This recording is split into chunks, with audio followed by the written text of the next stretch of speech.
Hace un siglo moría uno de los hombres de acción y reflexión que marcaron de manera profunda al siglo XX universal. Era un hombre que desde entonces, desde su juventud, se convirtió en un foco de atracción y repulsión en el área de de Rusia, después en la Unión Soviética y casi de manera simultánea en el mundo. Me refiero a Vladimir Ilich Ulyanov Lenin. Es un personaje que debemos seguir entendiendo sus acciones porque las ondas expansivas de lo que formó entonces, pues aún nos tocan, y para ello está con nosotros un especialista, un investigador, que es Jorge Veraza Urtuzuastegui. Te agradezco mucho, Jorge, para acercarnos en esta mesa de debate a este personaje que realmente marcó un antes y un después de muchas cosas, ¿no? Claro, sí, muchas gracias, Javier, por la invitación. Y pues vamos a decir, como para abrir boca, ¿verdad? El siglo XX y todavía lo que va del XXI, pues es el siglo de la hegemonía mundial de Estados Unidos. Pero si lo observamos en referencia a un individuo histórico importante, es el siglo, y todavía lo que va del XXI, es el siglo de la experiencia Lenin. Cómo experimentó él el mundo, cómo lo captó y luego cómo intentó actuar en él. Eso ha determinado todo lo que ha sucedido en estos 100 y pico de años. Y fíjate que es tan importante, como tú lo dices bien, que ahora sí que las ondas expansivas generadas por él entonces, pues nos siguen alcanzando, Claro. con cosas tan concretas y tan relacionadas con nosotros mismos, como es el caso de la presencia de Trotsky en México. Él en algún momento, digamos, tuvo que optar entre apoyar a Stalin o apoyar a Trotsky. Y muchos dicen que finalmente pues favoreció a Stalin, ¿no? No, ver, más bien muy poco antes de morir, Lenin en 24 hace un testamento, o lo que se conoce como un testamento, dictado a sus secretarias, y se lo pasó a su esposa, y con la intención de que fuera leído en el pleno del Congreso, del 13 Congreso del Partido Comunista, y pues hacía un balance, ¿verdad? Un corte de caja. Un corte de caja, y señalaba los graves peligros que implicaba Stalin, cómo había retenido poder, cómo era autoritario, etcétera, etcétera, y más bien exaltaba la figura de Trotsky como el mejor preparado, el político más, ¿verdad? Que a veces era apreciado de sí mismo. Vamos a decir, este es uno de los tonos, pues un poco para contrabalancear la imagen, pero es más bien así, es el retrato final que hace de los dos es así. Y es muy importante, pues, por ejemplo, mira, me acerqué a la semblanza de Lenin en Wikipedia. Pues es interesante, pero... Que es una versión occidental, digamos, de este personaje. Bueno, pero fíjate que es una versión estalinista, y por otro lado, hasta cierto punto contra Lenin, ¿no? Pero en principio está omitido Trotsky, que acabas de tratarlo. Y no, más bien la revolución la hacen entre los dos, así. Es tan importante uno como el otro para los acontecimientos. Durante mucho tiempo aparecían los dos retratos en escuelas, en las oficinas de gobierno, etcétera. Y luego, cuando llega Stalin, empieza a quitarse la... Bueno, pues así está omitida, borrada la imagen de Lenin en Wikipedia. Un Lenin sin Trotsky, eso no. Así no sucedió la Revolución de Octubre. Pues. Sí, pero digamos por omisiones o por decisiones finalmente permitió que Stalin se apoderara, ¿no? Sí, pues. Pero es un personaje más Stalin allá, también tenía lo suyo como para llegar hasta donde llegó. Por supuesto, sí. Hizo muchas cosas. Es un personaje que también llama la atención por su capacidad teórica para razonar, digamos, sobre temas muy concretos. ¿Qué rescatas de ese pensador que además pues, fue un revolucionario que se fue prácticamente al frente? Sí, bueno, pues hace trabajos filosóficos, vamos a decir, de ciencia política, como el Estado de la Revolución, pero mira, indudablemente su obra más importante, la que ha tenido más impacto en estos poco más de 120 años, desde ciento y pico de años, desde 1916 en que fue escrita a la fecha, es imperialismo, el imperialismo, fase superior del capitalismo, ¿no? ¿Y es vigente todavía los planteamientos? Bueno, mira, yo precisamente me he dedicado a discutir a detalle en qué sí y en qué no. ¿Por ¿En qué? qué sí? Cuéntanos. ¿Por qué? Pues porque hace la semblanza de nuestro mundo, ¿no? O sea, él para intervenir en el mundo e intentar transformarlo, primero hace un diagnóstico general, estudia, es un librito que él lo llamaba El Libelo, 120 páginas, sí, pero en sus obras completas son 2 tomos enteros de monografías investigadas, de notas para hacer ese librito. No tuvo tiempo de hacer la obra que quería hacer, pero es un libro que pues hace el intento de explicarnos en cómo está en ese momento, qué nueva fase, según él se abre una nueva fase del capitalismo, la última, y la llama imperialismo, ¿no? Entonces, esto es lo que te puedo decir. Hasta la fecha, esta es la noción más influyente acerca de lo que pensamos del mundo actual, ¿no? De la mundialización del capitalismo, sí, pero es imperialismo. Y todos, la mayor parte de las gentes o piensan que es la última fase o hay que discutir que lo es. O sea, es o en pro o en contra, pero siempre es el referente. ¿Y en qué cosas perdió actualidad o no tuvo la visión suficiente? Bueno, mira, en primer lugar, en términos, vamos a decir, empíricos, pues el capitalismo sigue adelante, ¿no?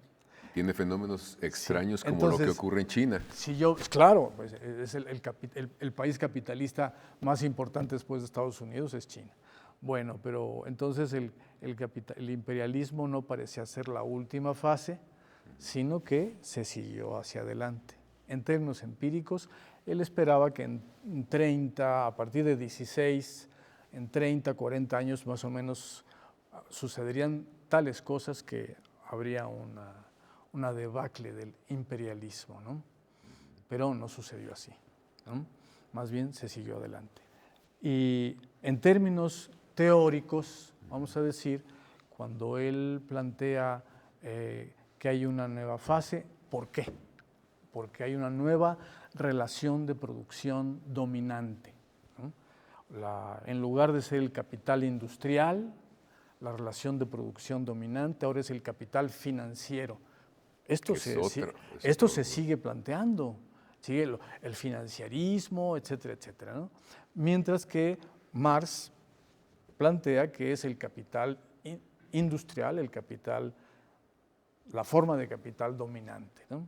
Entonces aquí hay una incongruencia entre Lenin y Marx, ¿no? Lenin piensa que así ha sucedido, ha sido la transformación histórica y quiere diagnosticarla, pero no se percata que esto, o sea, si él plantea hay una nueva relación de producción dominante, entonces hay un nuevo modo de producción. O sea, ya no estamos dentro de la sociedad burguesa, ya no estamos en el capitalismo industrial, o sea, capitalismo industrial financiero. Entonces él hace una mezcla, dice, es que el capital financiero, no me estoy refiriendo por capital financiero solamente al capital bancario, sino a la mezcla, a la articulación entre el capital bancario y el industrial. Bueno, y dentro de esa mezcla, ¿cuál es el dominante? ¿Verdad? Otra vez habría el problema. Y entonces, si él decide que es el bancario, entonces acaba de superficializar, por decirlo así, su análisis de la realidad en lugar de observar al modo de producción capitalista desde la producción. Estaría observándolo a nivel circulatorio, a nivel apariencial, no a nivel de donde se produce la realidad, sino de donde se la ve y más o menos funciona. Entonces, mientras que si él dice, no, pues dentro de la combinación capital financiero es capital usurario o bancario y capital industrial, la parte más importante es la industrial, estamos de acuerdo. Entonces estamos en la misma fase. Seguimos en la misma fase. Exactamente, es la misma fase. La manera en que él intentó teorizar la fase es inadecuado. Pero mira, lo más importante de su libro, no obstante que esto ha sido muy influyente, lo más importante de su libro es que, no obstante errores de detalle o importantes como este, sin embargo, la semblanza general es correcta y, sobre todo, él está escribiendo en 1916, a 2 años de iniciada la guerra y que han matado a cientos de miles de soldados rusos en el frente y Rusia va perdiendo la guerra en lo que le toca a su participación. Pero, ¿cómo detenemos la guerra? Pues el pacifismo, no, pues hagamos una alianza con tal. Entonces, Lenin hace una teoría sobre el capitalismo y dice, como esta es una nueva fase imperialista y se pelean entre sí por los mercados hasta la muerte, todo lo que tenga que ver con el capital es imposible frenar la guerra. Las propias naciones capitalistas están muy interesadas en estar machacándose y sobre todo porque los muertos lo ponen los obreros. ¿Ah? Y entonces, la guerra se hace una industria. dice, la guerra imperialista hay que transformarla en guerra revolucionaria, en guerra civil.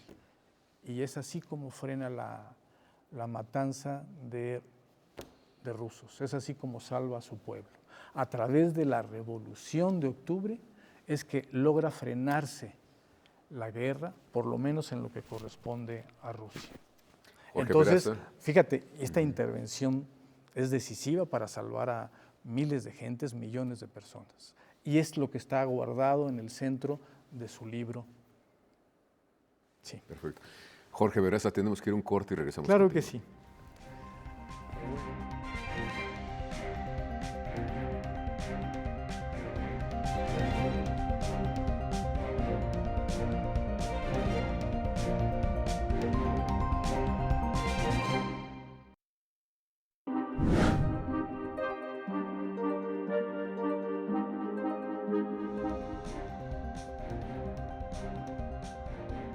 La autoprueba para la detección del virus de inmunodeficiencia humana, el VIH, en México ya fue aprobada, fue autorizada por la Comisión Federal para la Protección de Riesgos Sanitarios, la COFEPRIS.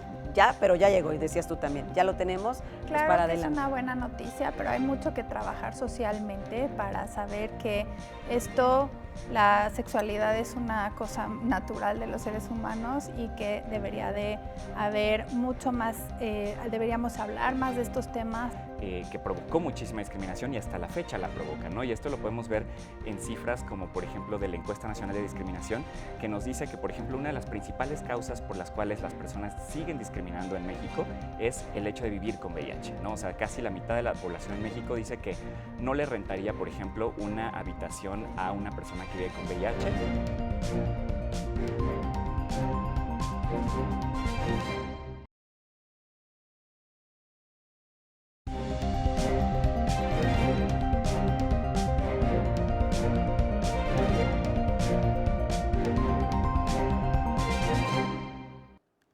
Jorge Veraza, pues el mundo ha cambiado mucho desde la realidad que vivió Lenin a la Ajá. nuestra. La Unión Soviética ya no es una unión, está Claro. Rusia y hay otros estados soberanos. La geografía cambió en muchos sentidos, también el equilibrio de poderes, está el conflicto con Ucrania, que por un lado es un estado independiente, pero muy cercano a Occidente, que podría representar, según algunos personas que opinan desde la visión rusa, pues un peligro, ¿no? En términos militares, porque pues, está mucho más pegado a Moscú que Claro. la frontera como la tenían antes. Pero han pasado otras cosas. El concepto del proletariado, el concepto de la construcción de una nueva realidad, también no se logró de muchas maneras. Yo te lo comento porque he estado hablando con algunos algunas personas rusas Sí. que se vinieron a vivir a México y me han contado, por lo menos dos, de manera muy, muy concreta, me dijeron que cuando fue lo de la caída del muro de Berlín, que estaban estudiando, ya por terminar su carrera, varios de sus maestros les dijeron que todo lo que se había dicho y se había aprendido no era tan así, que la realidad tenían que aprenderla ahora de otra manera y ahora sí que corría por su cuenta. Tan brusco, tan radical, tenía que hacerse, digamos, esta nueva visión o construirse esta nueva visión del mundo, fue tan ideológica, tan formada de una manera tan unilateral por el Estado soviético. Bueno, a ver,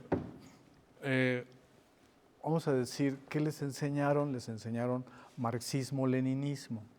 Y entonces uno diría, bueno, pues les enseñaron a Lenin y a Marx. Pues no, no les enseñaron ni a Marx ni a Lenin, sino que el marxismo-leninismo es una invención hecha por Stalin. Y entonces, pues combina un poquito de acá y acá, pero soy una tercera cosa que es una especie de monstruo que distorsiona las realidades.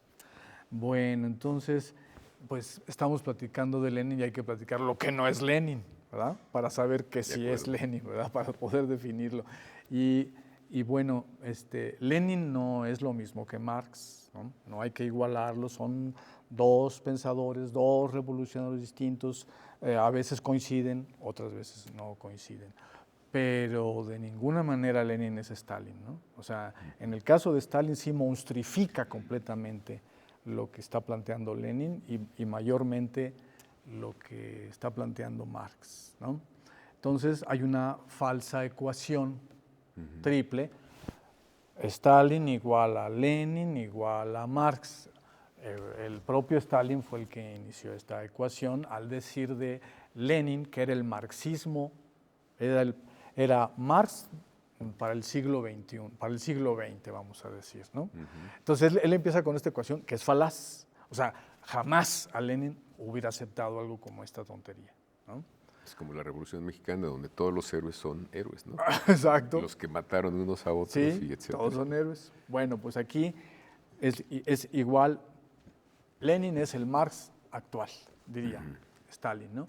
Y luego, pues, mi maestro fue Lenin, y pues, entonces Stalin, Marx y Lenin son lo mismo.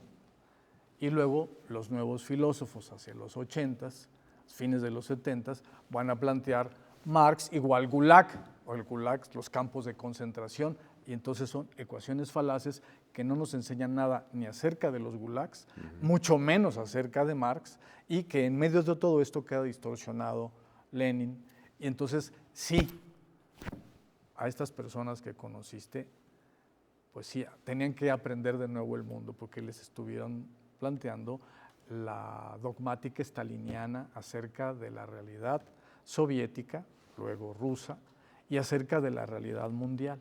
Entonces, ese estado totalitario que se vivió en la Unión Soviética no tiene que ver necesariamente con el pensamiento o los planteamientos de Lenin. Sobre todo no tiene que ver con los pensamientos de Marx, tampoco tiene que ver con los pensamientos de Lenin, tiene que ver con momentos difíciles finales de la práctica revolucionaria de Lenin por las dificultades que se presentaron, pero de ninguna manera es ni intención ni idea de Lenin algo como eso. Es muy importante entender que el totalitarismo que ahí hubo, sí lo hubo, pues es una variante de Estado capitalista, no de Estado socialista ni de Estado comunista. Ahí hay obreros que son explotados y se les explota plusvalor. Eso es capitalismo, claro, de diversas maneras.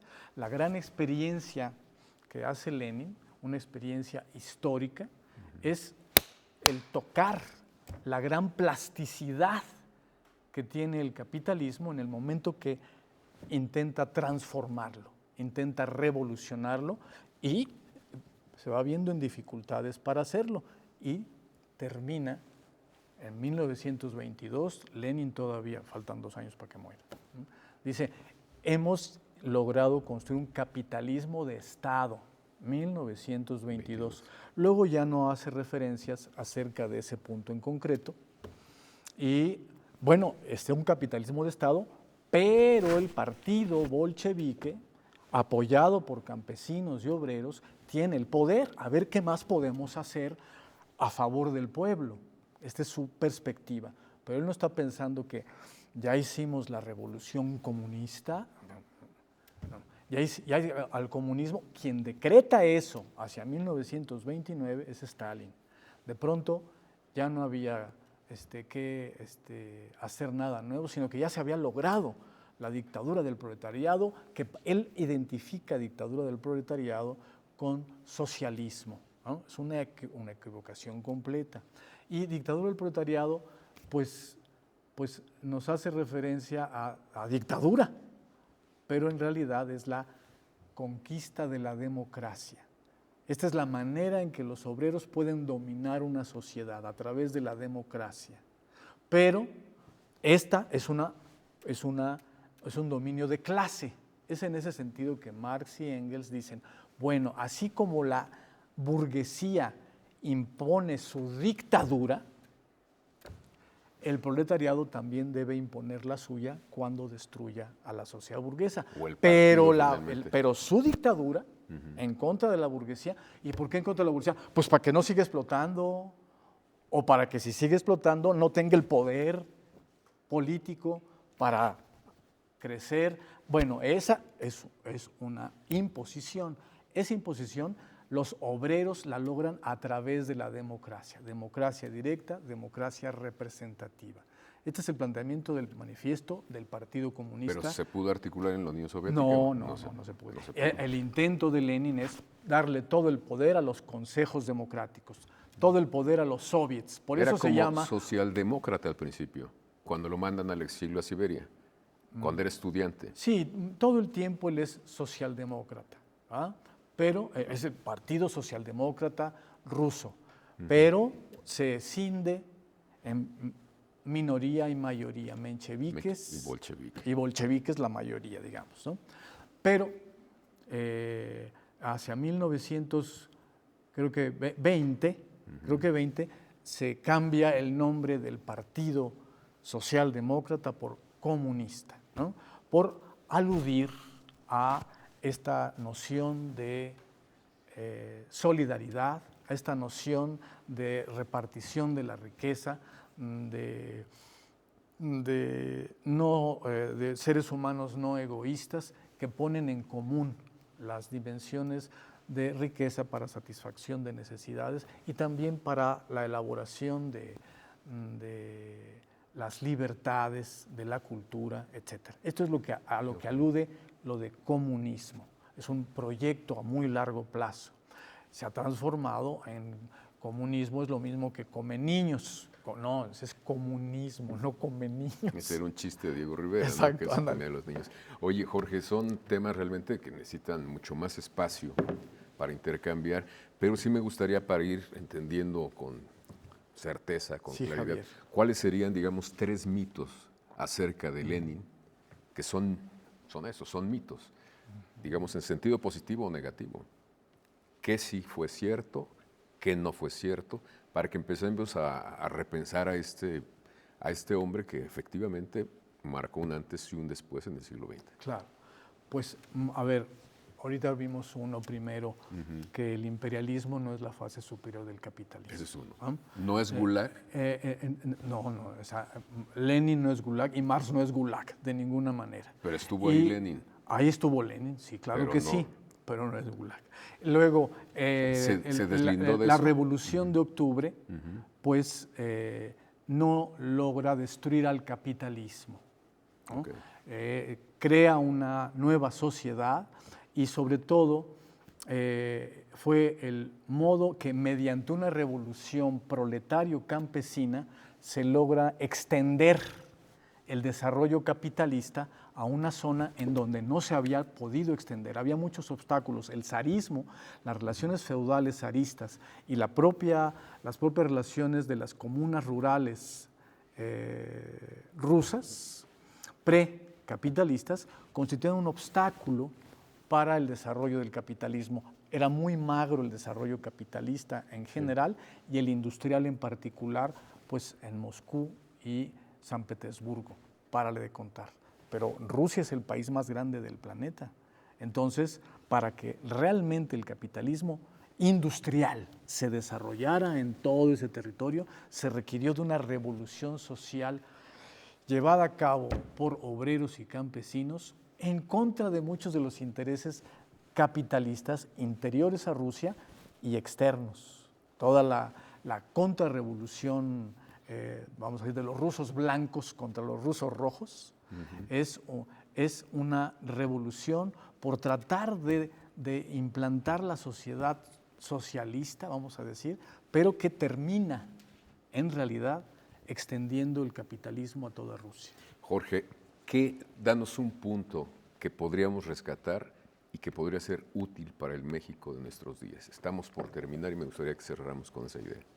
Pues mira, para el México de nuestros días directamente, mira, consiste en que pensadores como Enrique Krause, pensadores como Roger Bartra, que fue miembro del Partido Comunista y un teórico importante del materialismo histórico, o de Héctor Aguilar Camín, pues ellos tres de pronto se comieron la noción de los nuevos filósofos que vinieron aquí a México invitados por Octavio Paz y pues asumieron la ecuación Marx igual Gulag como verdad. Y a partir de allí trataron de hacer una nueva visión del mundo, pero también de México. Y entonces eso es una monstruosidad. Está basado en una completa mentira teórica y práctica. Y entonces eso aplicarla, pues aquí no veo ni a Lenin, ni a Stalin, ni a nadie por el estilo, pero ellos empiezan a proyectarlo por todos lados, se convierten en unos reaccionarios que, pues, dirán demócratas, ¿ah? Y entonces pues tenemos errores garrafales de intelectuales importantes que, transitando en México, que no entienden cómo está la realidad del pueblo mexicano. Eso es uno de los grandes enseñanzas que nos puede dar el no entender bien algo tan importante como la Revolución de Octubre, a un político un héroe político tan importante como Lenin, con sus aciertos, con sus errores, hacer un balance objetivo. Está por hacerse. Está por hacerse, claro que sí. Pues muchísimas gracias, Jorge Veraza. A ti. Y gracias a ustedes por habernos acompañado aquí en Debate 22 y los esperamos la próxima semana.